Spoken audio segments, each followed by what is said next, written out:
Hello, and welcome to Align to Enlighten. You can also find us on our blog site at www.aligntoenlighten.wordpress.com. My name is Gene, and today I want to talk a little bit about your five senses. And more specifically, the title of today's post is Your Five Senses Don't Tell You the Whole Truth. So, your five senses don't tell you the whole truth. So, what are you talking about, Gene, right? Let's talk about your five senses. You have your sense of hearing, sight, smell, taste, and touch. And we use our five senses, of course, to help us navigate through life.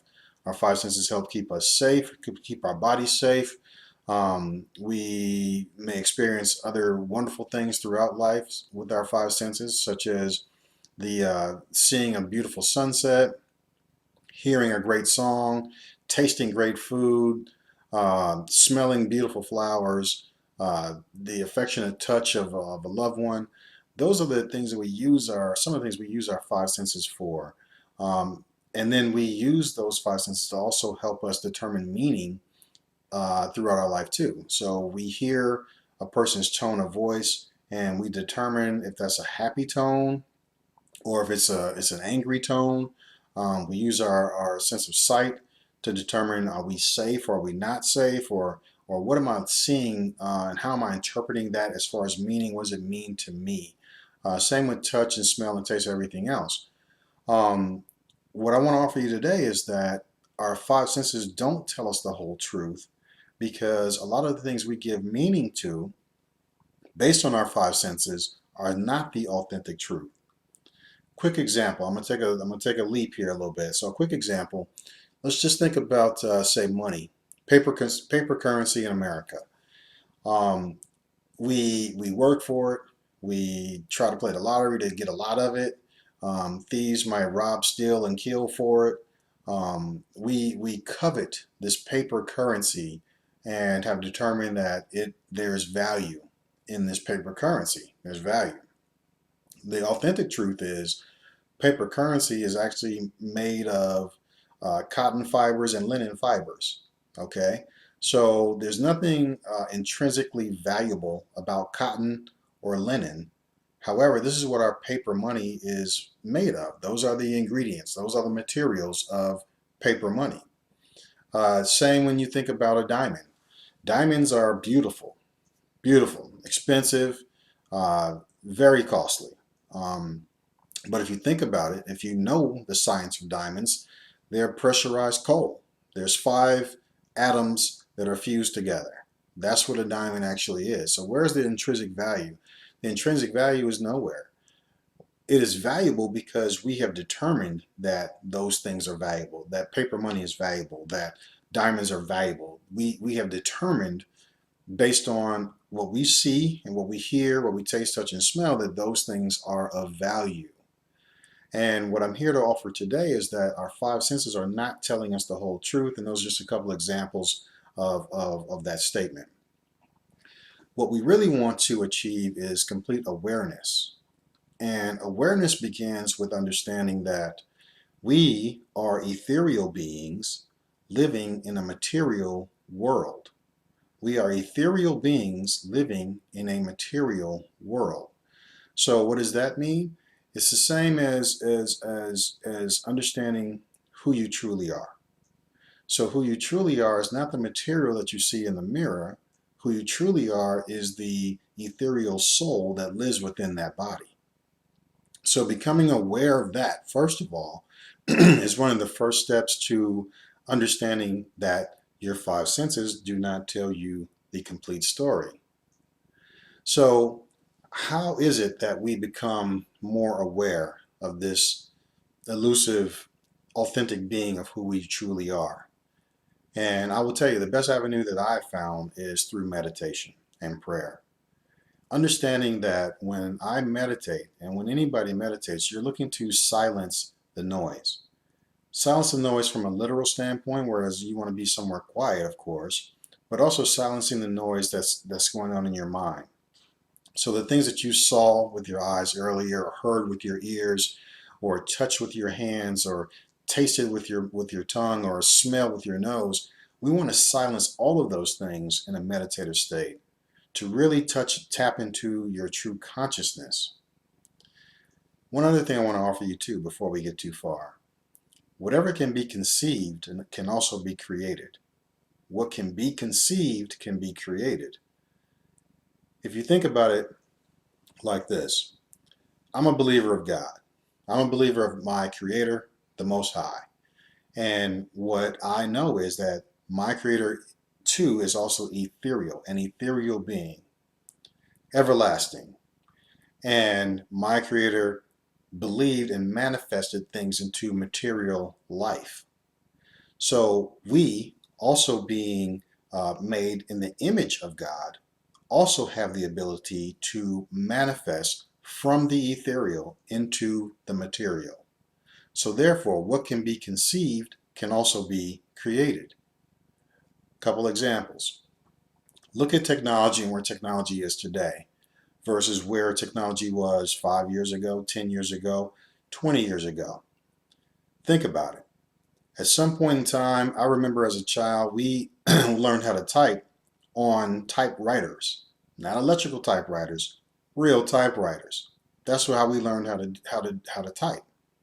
That's the way things were done. We would type them out, as opposed to now where I have a computer, I can type on my computer and hit the print button and it prints off to a machine.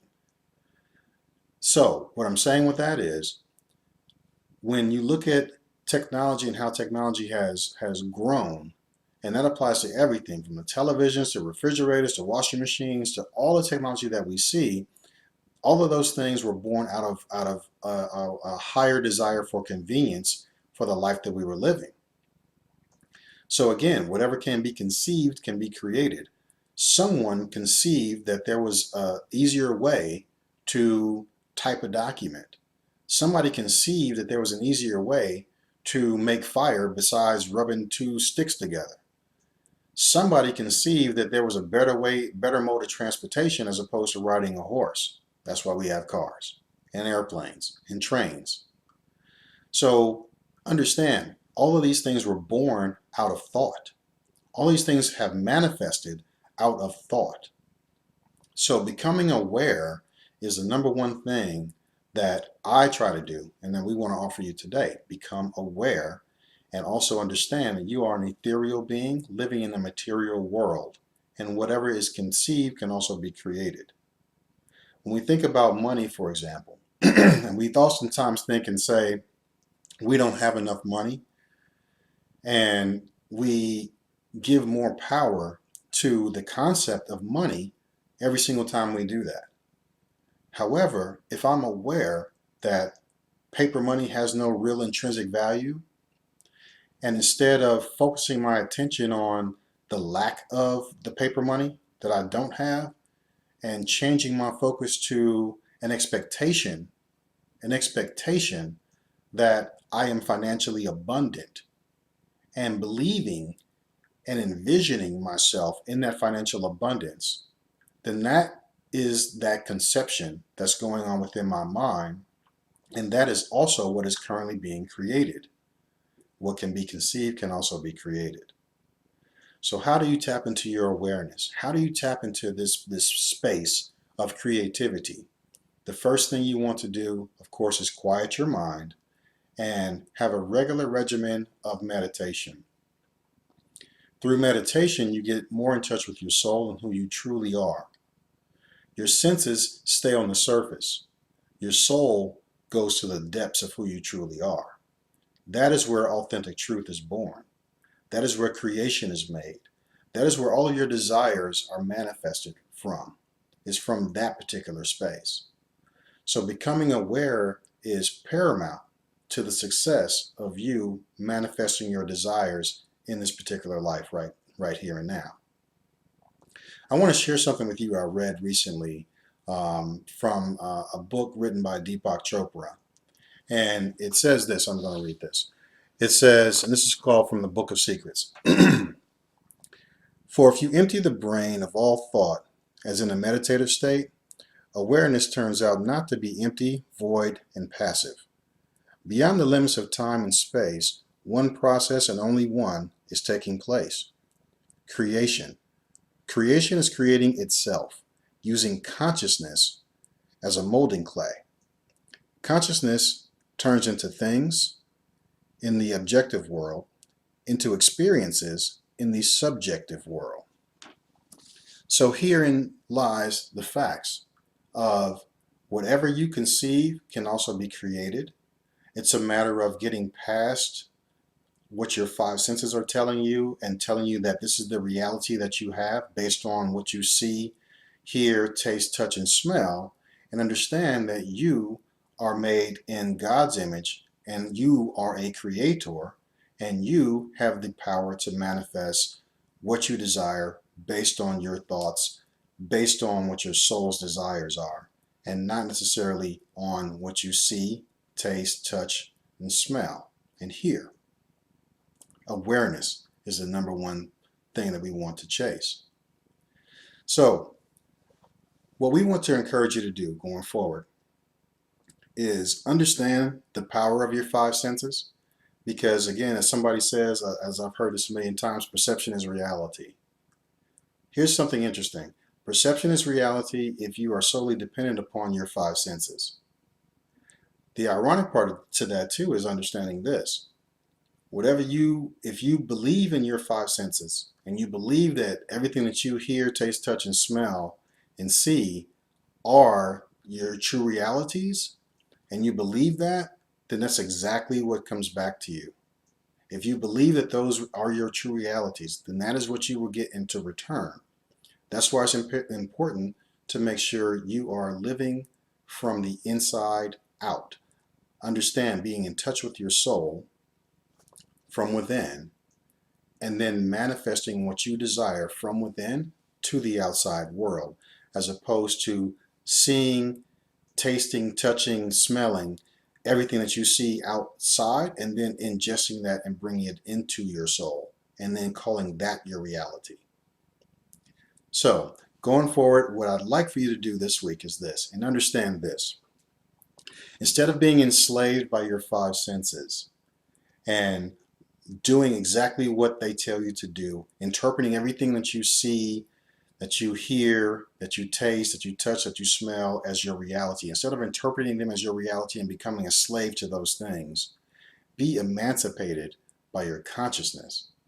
Be emancipated and freed by your consciousness. Freed to create whatever reality it is that you desire. Your five senses have no understanding of what is happening at the level of your soul. They can only react to what you have created from your soul. So please, always understand what can be conceived can be created. And you are born in God's image, and you are also a creator. Thank you for joining us here today. Again, you can find us on our blog site at www.aligntoenlighten.wordpress.com. Namaste.